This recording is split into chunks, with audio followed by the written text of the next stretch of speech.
Hello everyone, this Pravidas from Tutometer. आप सभी का स्वागत है मेरे यूट्यूब चैनल पे।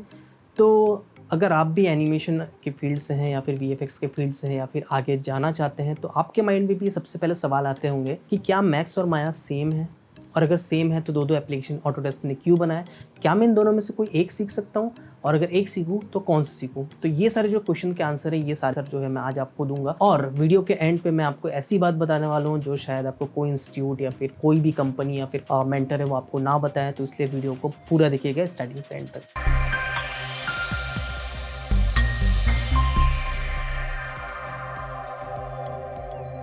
तो दोस्तों, जैसा कि आपको पता है कि 3ds मैक्स और माया दोनों ही जो है 3D एप्लीकेशन ही है, दोनों का यूज़ भी सेम ही है ऑलमोस्ट। बट दोनों में क्या कोर डिफरेंस, ऐसे कौन कौन सी चीज़ें हैं जो दोनों को जो है अलग अलग बनाती हैं। सबसे पहला जो पॉइंट है वो है इंटरफेस।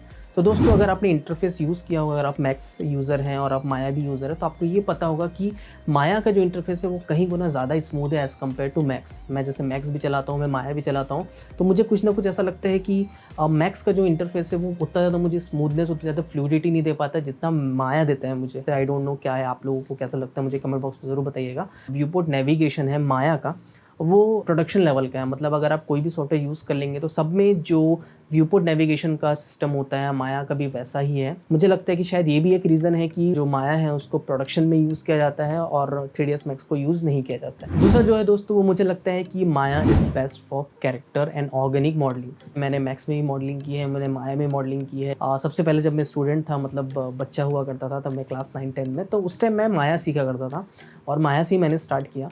तो मैंने एक चीज़ उस टाइम देखा कि जो एक जो एक फ़्लो होता है, अगर आप यूज़ कर रहे होंगे माया, तो आप देखेंगे कैरेक्टर में जो एक फ़्लो होता है माया का वो बहुत अच्छा होता है। मतलब बहुत ऑर्गेनिक लगता है वो देख के।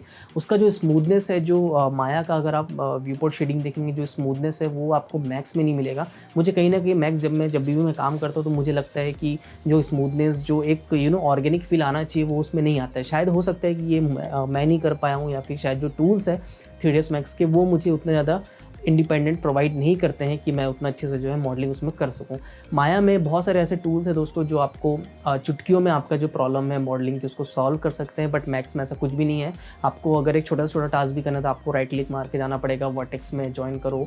तीसरा जो सबसे बड़ा रीज़न है जो मुझे लगता है कि वो है एलेम्बिक कैश का सपोर्ट ना करना। आज के डेट में जब मैं वीडियो बना रहा हूँ तब जो है 3ds max Alembic caches support करता है। बट आज से 2 साल पहले के जो वर्जन आते हैं 3ds मैक्स के, उसमें एलेम्बिक कैशे जो है वो सपोर्ट नहीं करता था। माया जो है 2013 से ही जो है एलेम्बिक कैशे उसने सपोर्ट में ला लिया था, और एलेम्बिक कैशे जो है प्रोडक्शन पाइपलाइन का एक बहुत ही इंपॉर्टेंट हिस्सा है। फोर्थ जो मेथड है वो मुझे ऐसा लगता है कि वो है स्किनिंग। मतलब अगर आपने मैक्स 3ds मैक्स में भी स्किनिंग की होगी, जो स्किनिंग का मेथड है वो कहीं ज़्यादा कॉम्प्लिकेटेड है 3ds मैक्स का एज़ कम्पेयर टू माया। मतलब माया में अगर आपने स्किनिंग की होगी तो आप देखेंगे कि पेंट वेट टूल से आप बहुत अच्छी स्किनिंग कर सकते हो, बहुत ईजिली, बहुत अच्छा आपको रिजल्ट मिल जाएगा काफ़ी कम टाइम में भी। मतलब मैंने जब स्किनिंग स्टार्ट की थी 3ds मैक्स में, तब मैंने देखा था कि मतलब स्किनिंग करने में मुझे बहुत ज़्यादा प्रॉब्लम आ रही थी। मतलब मुझे समझ नहीं आ रहा था कि उसमें इतने ज़्यादा शेड्स थे। मतलब पहले रेड था, फिर ग्रीन था, फिर ब्लू था।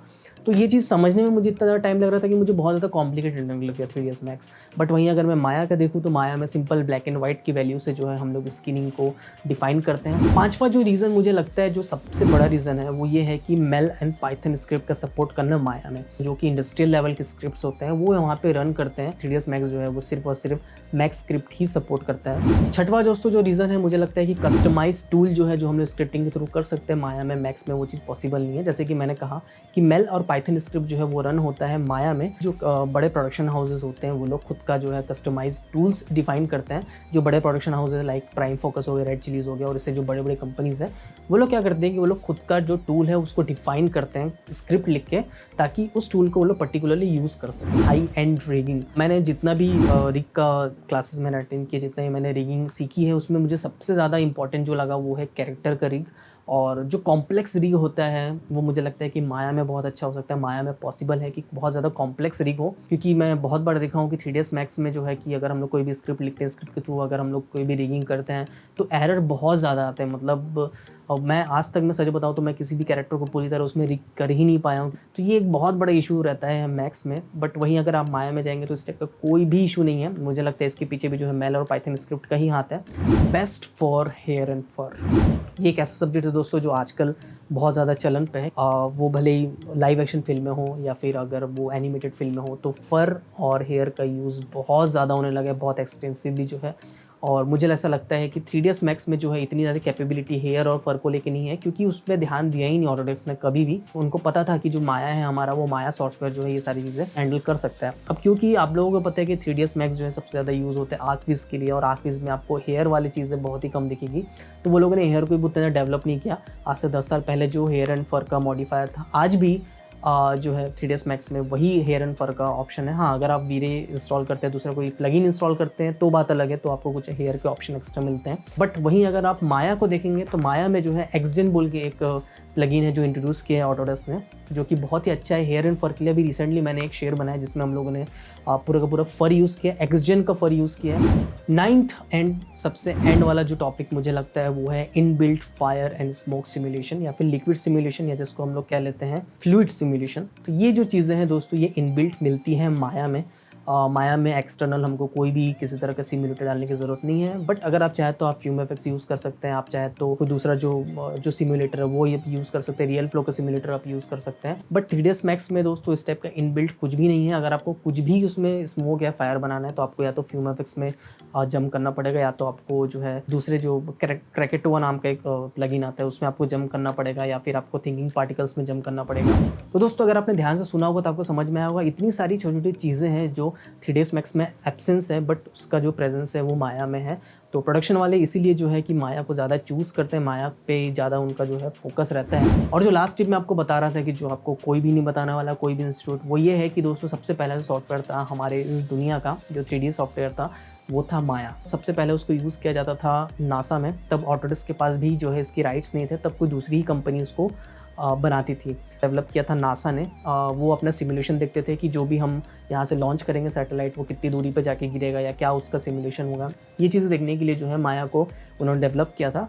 और तब माया इतना ही महंगा हुआ करता था कि आम लोगों के लिए वो एक्सेसिबल नहीं था, आप तक नहीं पहुँच सकता था। बट जब धीरे धीरे जैसे सॉफ्टवेयर अपडेट होते गया और उनको लगा कि नहीं, अब ये जो है नॉर्मल लोगों के लिए जो है इसको खोल देना चाहिए, तो वो लोगों ने खोल दिया इस चीज़ को। मतलब कि अब जो है ये ओपन हो गया सॉफ्टवेयर माया, और इसको जो है फिल्म इंडस्ट्री वाले सबसे ज़्यादा पहले यूज़ करने लगे। हॉलीवुड वाले जो सबसे पहले जो है माया का यूज़ करने लगे अपने 3D ग्राफिक्स के लिए।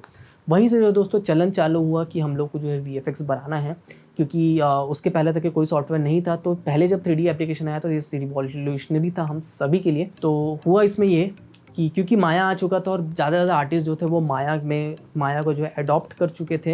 ये भी एक रीज़न है कि दूसरे सॉफ्टवेयर को इतनी जल्दी अडॉप्शन नहीं मिल पाया। उसके बाद जितने भी सॉफ्टवेयर है, लाइक 3ds मैक्स हो गया, सिनेमा 4D हो गया, हुडिनी हो गया, या फिर जो भी दूसरे सॉफ्टवेयर है, वो कभी भी माया की जगह नहीं ले पाए, क्योंकि आज भी जो आर्टिस्ट हैं उनकी पहली पसंद माया ही है। तो दोस्तों आपके लिए वीडियो कैसा लगा? मुझे लगता है कि बहुत इन्फॉर्मेटिव लगा होगा। अगर आपका कोई भी पार्ट मेरे से छूट गया है जो आपको लगता है कि ज़्यादा अच्छा है माया में या मैक्स में, तो प्लीज़ मुझे कमेंट बॉक्स में जाकर ज़रूर बताइएगा। और अगर आप नए हैं मेरे चैनल पे तो प्लीज़ सब्सक्राइब करके हम सबको मोटिवेट ज़रूर कीजिएगा। तो दोस्तों आपके लिए वीडियो मेरा कैसा लगा मुझे कमेंट बॉक्स में जाकर ज़रूर बताइएगा। और अगर वीडियो सच में बहुत अच्छा लगा हो तो प्लीज़ मेरी वीडियो को लाइक करने के बाद अपने दोस्तों का शेयर ज़रूर कर दीजिएगा। अगर आप मुझे सच में सपोर्ट करना चाहते हैं तो प्लीज़ मेरे चैनल को सब्सक्राइब करने के बाद बेल आइकन दबा दीजिए। अगर आपको किसी भी एनिमेशन या VFX के रिलेटेड सॉफ्टवेयर पे पेड ट्यूटोरियल चाहिए तो आप मुझे डिस्क्रिप्शन दिए मेल ID पे कॉन्टैक्ट कर सकते हैं। तब तक के लिए दिस प्रविदास साइनिंग ऑफ।